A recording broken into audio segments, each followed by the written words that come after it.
Hello and welcome to this episode of the Sticky Note Marketing Show. I'm your host, Mary Czarnecki, and today I am thrilled to introduce you to my guest expert, Andrew Seidman. Andrew is going to be sharing some information, some best practices, some tips. So get your sticky notes out if you haven't met Andrew before. He is a digital agent, the co-founder, COO, and enterprise B2B go-to-market strategist. And he has worked across brand, DX, RevOps, pipeline generation. And so he also, by the way, and I want to hear stories about this, Andrew, was a pro poker player, poker author, and coach. So I can't wait to hear the connective threads between playing poker and go-to-market strategies. But very, very big welcome to the show. Thanks for being here, Andrew. Thank you, Mary. Super happy to be here. Awesome. So I know there are going to be people listening and watching this episode who know you well, may even work with you. But for those who are meeting you for the first time, give us just a little bit of an intro to who you work with and what problems you solve for them. Yeah. So we work with B2B companies that range between global enterprises, so Fortune 500 offices all over the world, types of organizations, all the way down to Series B-ish, Series A, Series B funded startups who are trying to grow and scale and go to market off the ground. Generally, like more tech focused, but we work with a lot of companies in industrial or manufacturing, healthcare. So we've worked with a lot of different types of companies. But yeah, we're usually working with folks who just have some pressure to get their go-to-market working right. Like for whatever reason, it's not hitting the target, it's not working. And that's usually who we talk to. Amazing. Fantastic. I know that you work, like you said, with a variety of different teams, but you probably see some challenges come up more frequently than others. So when you're thinking about the folks you're engaged with now that you see out there, maybe bumping into some struggles, what do you see the biggest, kind of most common challenges marketers are facing right now? Yeah, I think my kind of like front of mind answer to this question is that if you think back like 20 or 30 years ago, marketing was a lot less technologically advanced, obviously a lot less sophisticated. And it was possible for a single person to be an expert in a large percentage of like what you need to do to go to market conceptually. Today, there's so much complexity and sophistication and so much power in the tools that are now available to go to market with. It's really hard for any person to be an expert in all of it. And what this ends up requiring then, especially for bigger companies, is you get this like fragmentation of the go-to-market into these siloed teams who then start operating in a way that's disjointed and high friction and doesn't really let the organization on the whole kind of move forward. This could happen even really small teams too, who don't have a clear sense of what their individual objectives are supposed to contribute to. And so I think one of the things that I see a lot is like, how do we unify our go-to-market in a way that actually will yield the results we want? And this is also honestly inclusive of both marketing and sales, and ideally also like product and customer experience, where like marketing and sales are both like revenue-driven organizations to really just the funnel. If you were to like zoom out, it's like everyone's still working on the same funnel. And so it's helping organizations kind of find how do we do these things in an interconnected way? Since if you're really going to zoom out, they're all super interdependent. Like we were talking about this a minute ago before we started the show, but you can't have a great search program, for example, without a good website or without a CRM or some kind of data system that won't just drop all the leads you're paying for on the ground so no one ever talks to them. And if you don't have a good brand message or a piece of content you're trying to promote, doesn't matter how much money you spend or how great your ad infrastructure is, like no one cares. Figuring out how to like, get past the silos of this like deeply complicated and interconnected system, I think that's like the challenge I see most organizations dealing with on a day-to-day. Yeah, I definitely agree because it's whether I'm working with like a founder-led startup or we're talking about like multi-region kind of global enterprise, that they are struggling with that same problem just at different scales, right? So I've worked with global teams where all of a sudden you've got so many people working on it that they're these very entrenched silos. So let's start at that end of the kind of scale. Like when you see teams that have these silos, what are some of the ways that you've found to break those down to actually when you're thinking about go-to-market planning? How do we actually cross those barriers? How do you actually get people to think about this, like you said, in a more effective almost from the audience's perspective way. Yeah, I think in an ideal world, you're having this conversation at a level of like executive authority that allows you to take a higher view of it. Not always possible. Like obviously getting executive access at a super big company is pretty challenging to do. It definitely has more success if you can look at the entire, like top down, look at the entire environment and get a sense of, okay, what is the relative maturity of each of these areas? What would be the most advantageous thing to spend your next dollar on? And that actually, if I was going to zoom in on one thing for startups and global corporations alike, they're often just, what do I spend my next dollar on? And if you're a startup, like I talked to a guy, one employee, like really small organization, do I buy search ads? What's the next thing that I do? And same thing happens when I talk to the CMO of some giant company. It's just like, I've got 10 million that I got to spend this quarter. Like, where do I put it? And so I think the first thing to do is I like figure out what is your relative maturity, like what is holding you back in your go-to-market across all these teams. Yeah. And it's really hard to do that without having a model of what maturity looks like and without like just doing the discovery to figure out what's going on. The other like key through line that I see with this stuff is just data. Yeah. The data systems are rarely constructed in a centralized way. Like there's often different owners of data throughout the entire organization. And so there's not a standard like philosophy around what truth means super deep. And so often trying to come up with say like a shared OKR, like what is our group objective and how will we define that clearly in data? If you can get everyone to agree on what the truth is, which is not easy for what it's worth. But if you can get everyone to agree on kind of like what the truth is, incentives actually do a really good job of realigning on their own once you have that idea. But like a good example of this might be one organization is focused on demand generation. And so they're just like all the leads. We want to get as many leads as we can. Another organization is focused on account-based marketing. So they're trying to get account engagement and they're fighting each other. Like what they really want is just revenue and high quality accounts, right? Like they want closed business, but their sort of philosophies, their goals are totally different. They're struggling to get on the same page. Getting like a clear idea of what's true. That's the real answer. I realize it's kind of like a philosophical answer, but that's where I would usually start talking to folks. Yeah, but especially if you're the executive or you're the manager overseeing this, right? Like multiple silos, you have to be asking that question, right? Okay, this team, like you said, is incentivized just by pure sheer quantity of the leads coming in. This team is incentivized by the quality of it, right? How much engagement we're getting. But if I'm responsible for both teams, how do I manage that, right? How do I actually incentivize my team as a whole? Yeah. And honestly, I have to put myself in the shoes of some of these leaders sometimes. Like I have the advantage in the agency world of seeing like 50 go-to-markets every week. Yeah. And so I get a pretty clean picture of, okay, this is kind of what's working. This is what's not, like I'm constantly having my philosophy challenged, working it and so forth.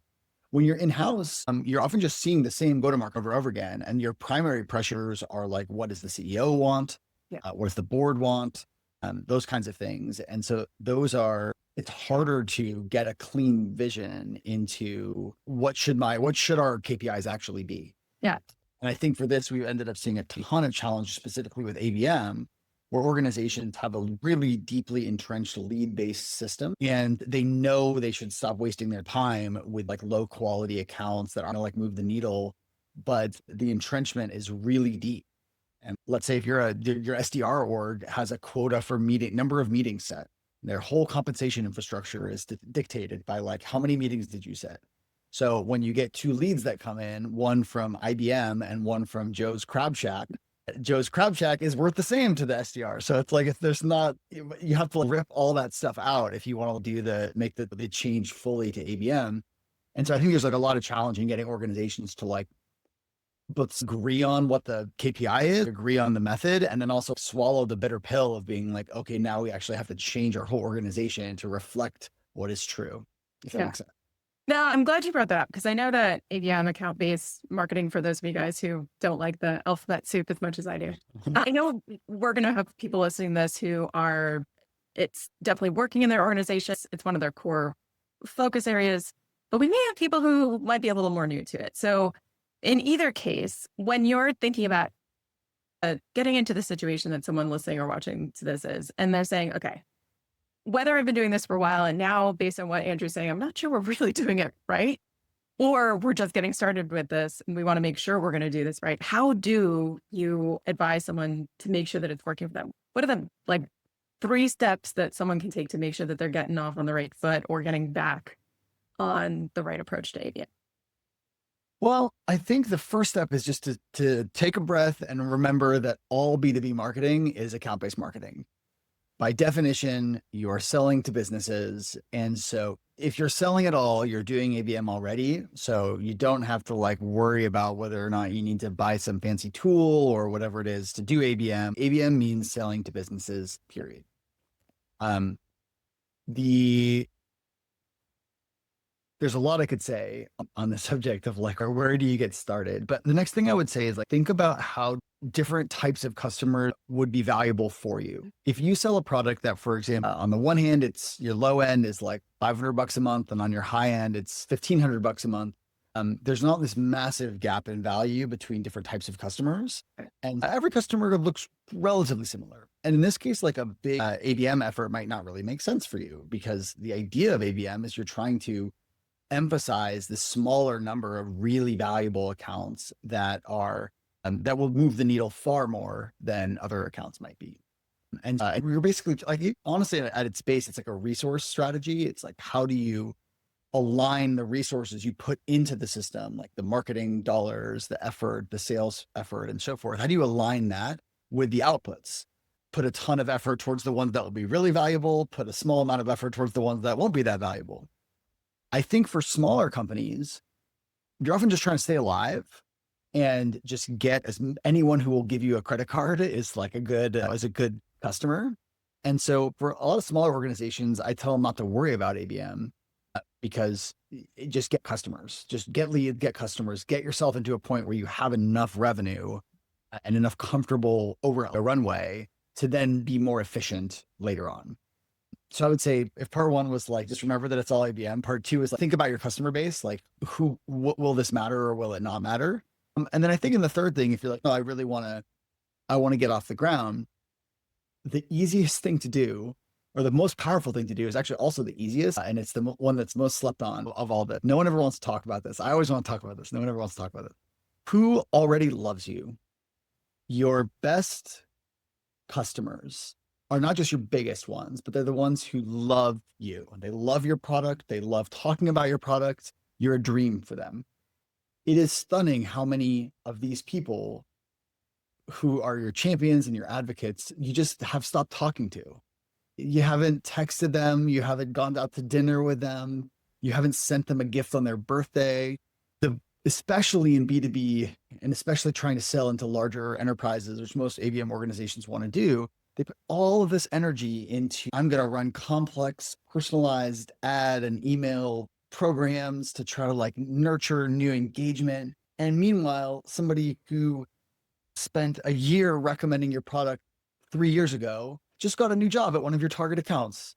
And simple, friendly phone call or a check-in or how's your daughter doing is like far more effective than all of the other marketing mechanisms you might put together. It's not to say those can't be valuable. Like they can do a lot of those things too, but like, where should you start trying to get to ABM?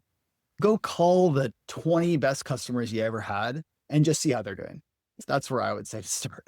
Not as sexy as dynamic on-page AI-driven content, but I think a lot more effective. No, but to your point earlier about, okay, we have all these different things we could do depending on our priorities, right? Do we need revenue in the door now? Okay, a re-engagement campaign, just being able to go call someone who already told you, I'm interested, I love what you do, I'm in, that we've almost forgotten about. That's the priority, right? Making sure that those relationships stay alive, stay nurtured.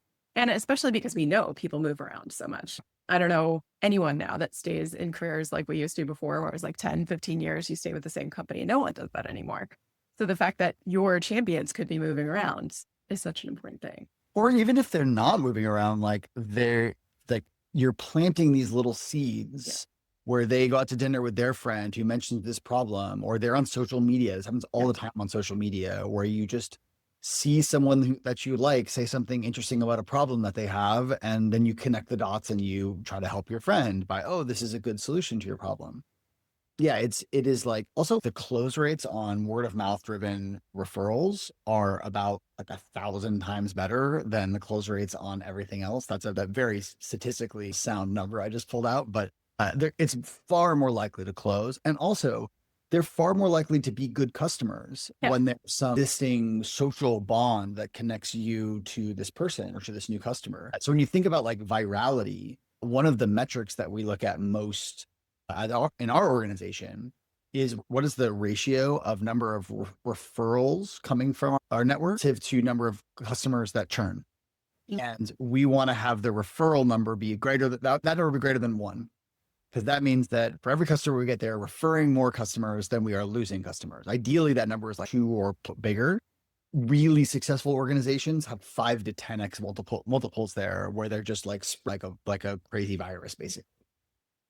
Yeah, it's selfish for me. I love it when I hear people like you and your team talk about you have to go back to your champions, because I talk a lot about brand storytelling and messaging. And so often we don't even ask our good clients or our good customers if we can feature them, right? Could I just tell your story? Could I tell, Oh, what your outcome was? Let's not even focus so much on me, my business, but let me just shine the light on you and the success you've been able to achieve. Yes, by using our product or service, but even just something like that, then all of a sudden there's a reason to reach out. There's a reason to engage. And to your point, right? Hopefully that then nurtures that referral, yeah, flywheel to start. yeah, totally. So Could not agree more.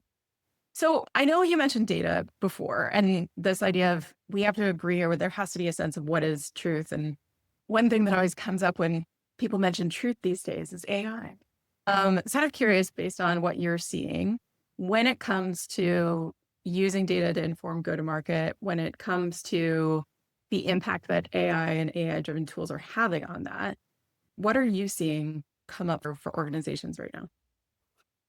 There are definitely tools now that are completely crazy when it comes to adding data into the go-to-market using AI. And the most obvious one is Clay. So the starting place of what can you do is very exciting. You can basically create a table of accounts with highly contextualized columns of data about your accounts or your people that answers incredibly unique questions. Show me the best bagel and coffee shop near each of their headquarters and tell me what it is and give me that name, which allows you to do an unbelievable job of being personal and highly contextual with someone. Like, hey, I was actually down at Rocco's bagel place last week and realized I was in your neighborhood, but love to grab a cup of coffee tomorrow or something.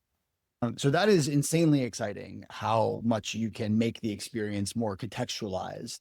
However, the low-hanging fruit from all of this has just been outbound cold emails, which is the least exciting medium in the world by far. Most everyone hates getting cold emails, and it operates very obviously in a legal gray area regardless. And a lot of the email providers don't really want you to be doing this. And so there's right now, I think, a big missing piece, which is how do you get this incredibly highly contextual data into go-to-market motions that are less spammy. And one of the obvious ones would be like, can we just build better better ad lists? Can we show people advertisements that are super resonant in a way that doesn't feel like getting cold email junk it feels that way?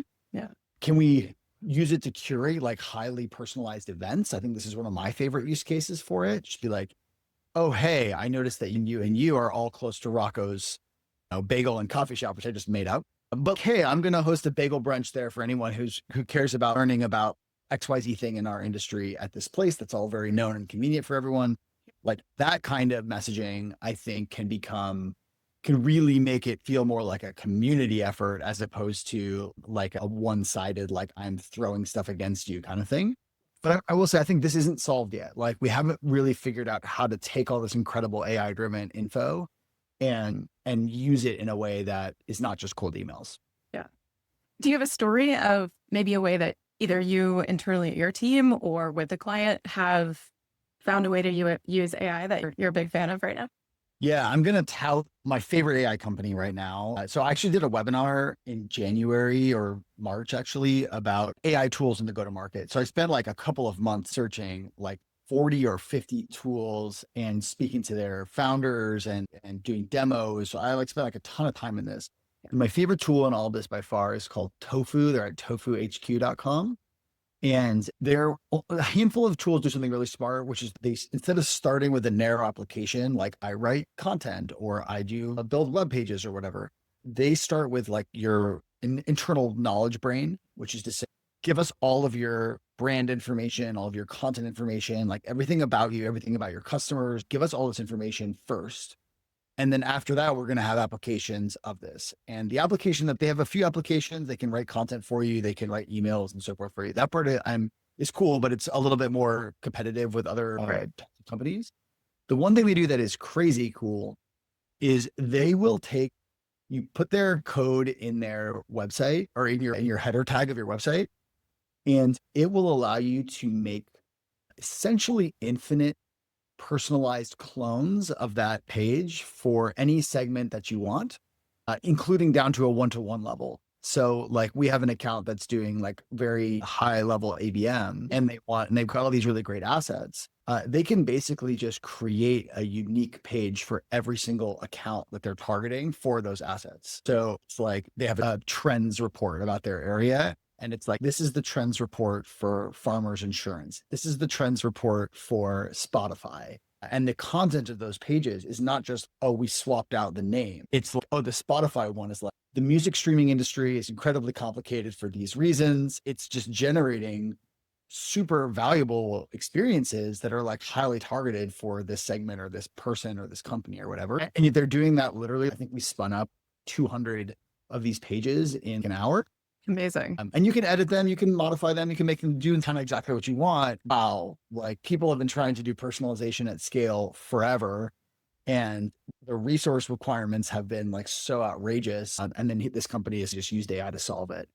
That's amazing. Like you said, no one loves cold email, but everyone loves content that's relevant to them, right? If this is going to help speak to a problem that I have, that I've been searching for an answer to, and you're going to do it in a way that actually doesn't sound like you're trying to spam every category out there, all of a sudden I'm interested, right? All of a sudden now, okay, yes, I do want that opt-in. I do want to download that white paper. I am going to lean in and be like, oh, interesting. Okay, tell me more, right? And I always joke around that you get them to lean in and that's exactly what we want.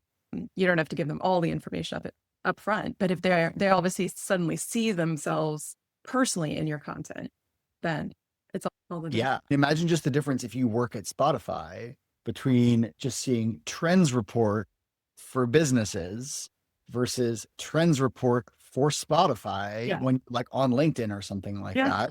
You're just way more likely to click on the thing that is specifically about your work experience. Yeah. Yeah, it's really pretty cool. That's a game changer. And like you said, just the resource requirements that would have required 5 years ago, it's insane. Yeah. And I can tell you firsthand, because we were asked often to provide quotes for this. And we never closed any of this business because we'd give them the quote of, okay, it's going to take us like 10,000 hours to build all these campaigns for you. Yeah. Oh, okay, never mind. We're not doing it. So this is pretty cool. Yeah. All right. Well, I've got 2 more questions for you, Andrew, here. So one is, what are you seeing going on right now when it comes to go-to-market, when it comes to, like you're saying, breaking down these silos across these different groups in marketing, when it comes to ABM, one of these areas, what's driving you crazy? What are people doing right now that you're like, please just think this one is easy for me, at least. Everyone sees this AI train coming, like we're standing on the tracks. It is like barreling down towards us. And the requirement to access the power from this is having your data be organized. Like you need to have your like customer records, your lead and contact records, your opportunity records, some of your other kind of information, like your brand guidelines and your messaging documents and so forth, like these that you're going to ultimately feed into these machines. Like you need to have them all organized. And it used to be a good idea, like a good having foresight type of idea in the past to invest in these things. Like it would have benefited your marketing or your sales teams or whatever. It was always good. And we would always preach this. And the answer would always be, we need leads today. We need opportunities today. Like we can't focus on building the plumbing because we need to like knock out a business. And that's fine. That's understandable. especially for smaller organizations that kind of just need to grind to keep the lights on. But now you are Blockbuster and Netflix is coming for you moments is so visceral for me that I want to shake. I want to reach through the Zoom and shake the VP or CMO that I'm talking to or whatever, and just be like, there's no more time. You have to fix your systems now, or some 8-person startup is going to come and do exactly what you're doing, except they're going to use a couple of tools instead of 5,000 people, and they're going to kick your ass. Yeah. So I think this is the most frustrating thing for me by far, because it's also not even that expensive to do. Yeah. Like, we have organizations that are spending millions every month on ads. Like, they struggle to get approval to spend 50,000 to go fix all these systems that would allow them access to this incredible power. So yeah, that's my long-winded ranty answer, but I'm watching this train wreck happen in slow motion. Get out of here. Stop pouring buckets of water into the broken plumbing. Yeah, exactly. Like, the boat is sinking. Fix the holes. And the craziest thing, not to continue my rant for 2 seconds, is we have a chart of anonymized analytics data of our clients, charting the amount of search traffic going to AI. And in the course of a few months, it went from nothing, 3%. Wow. And that might not seem like a lot, but if you're Google, that number goes from 3% to 10% to 50% very quickly. And so I'm buckled in and holding on. It's going to be very, very crazy. That's fascinating. Yeah, no, I'm on board with your rant. All right. Last question before we wrap up today. One of the things I hear from all sorts of different professionals, leaders, founders, executives is it can get so busy and I could be so focused on what I'm doing that sometimes I lose my inspiration, right? I sometimes forget why I started down this path, why I do what I do in the first place. For you, Andrew, what keeps you inspired? Where do you go and reinvigorate, find that excitement again for what it is you do? What inspires you? I think even before answering, it's important just to give yourself a break. Yes. Not a physical break, which is also nice, but it's okay to not feel perfectly motivated every day. And we have a tendency in all things to zoom in on the current moment. If you imagine zooming in on a sinusoidal curve, you zoom in, it looks like you're just if you're on the downswing, it's like, I'm just on a line that goes down forever. And so I think having the ability to just allow the zoom out and be like, oh, okay, maybe I'm just on the lower part of the curve, but the curve literally always turns back up again, and then it turns back down again. And it's actually okay. So I think just starting off, I kind of give myself a break, and allow myself to not have to be perfect every day. Right. I think for me, there's the kind of immediate emotional connection I have with the people I work with, which I think is common for a lot of folks on teams. I have an incredible team here at Digital Reach. And so I care about them and I like working with them. So that's highly motivating. But I think the maybe more powerful thing for me even is really enjoy solving difficult puzzles. And we launched this new product just now, basically, but I spent all year working on it. And in that process, I actually got to have 40 or 50 one-on-one conversations with our champions, our existing contacts and advocates, and ask for their opinions and feedback and thoughts on this product that we were working on. And I felt like every single one of those conversations was extremely mind expanding. People had these brilliant, unexpected perspectives that changed how I felt about what I was even doing in the first place. And why am I doing these things? And honestly, it was so exciting to be thinking about the product in a way that was building a puzzle, as opposed to being super focused in on the minutia of the day to day. And I think honestly, that's the other thing, is just remembering that you can just not do a lot of that stuff, that the minutia feels extremely critical. And then if you just don't do it for a week, probably nothing bad happens. And then also, if you just don't do it ever, probably nothing bad happens. And that is a key part for me too, is how do I keep myself as high level and as fun and doing the things that I like doing as much as possible. Amazing. Great answer. Hopefully that helps people fill out their sticky notes wherever you're watching or joining us from. Thank you, Andrew, so much for being here, being our guest expert and sharing your knowledge. I do have to ask though, is there any connection between what you used to do with professional poker and what you do now? I have to know. Actually, yeah, that last question, like understanding that you're on a curve that kind of fluctuates. Yeah.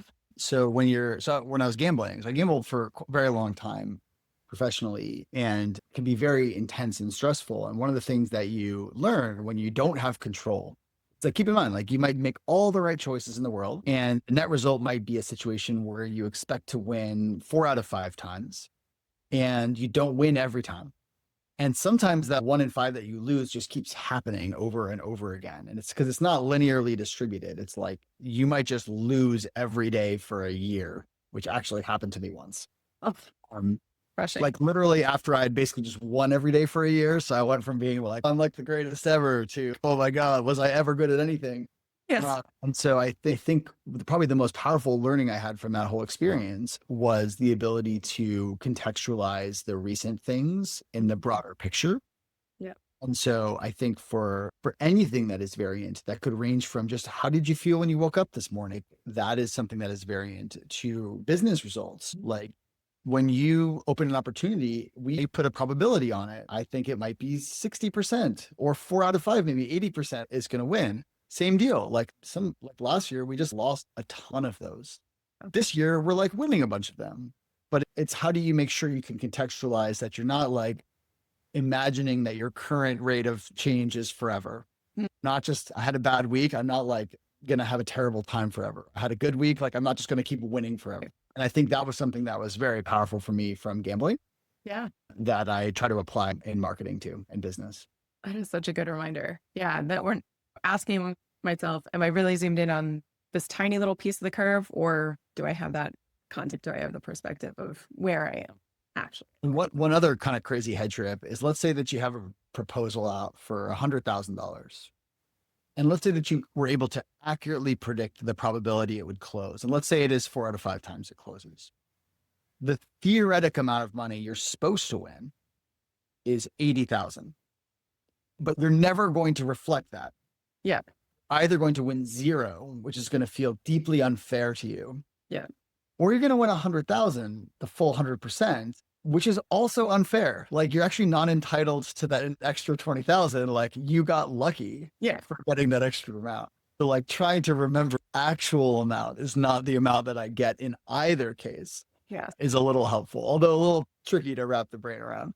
Yeah. I think people might have to listen to that one more time. Yeah. Now we're getting into the math part of it. You asked. I had to answer. No, I love it. That's awesome. Thank you, Andrew. And I know that there are going to be people who want to follow up with you. We'll obviously include your bio, your link. So wherever you're joining us from today, we'll give you multiple ways to reach out to Andrew. But if there was one place that you think people should go to learn more about you, more about digital reach, where would you direct people to? Yeah, I think if you want to get in touch with me or just follow along what's happening with digital reach, just follow me on LinkedIn. I'm constantly reposting what our company is doing, as well as just like kind of sharing my own thoughts of what's happening. And I read every DM that comes my way. So if you want to get in touch or to see what's happening with the company, I'm really happy to have you. Fantastic. We'll include Andrew's LinkedIn link wherever you're watching or joining us from today. Thank you, Andrew. Thank you for being our guest today. Appreciate it, Mary. Thanks. Amazing. And for all of you guys listening and watching, thank you for joining the Sticky Note Marketing Show. We'll see you on the next episode.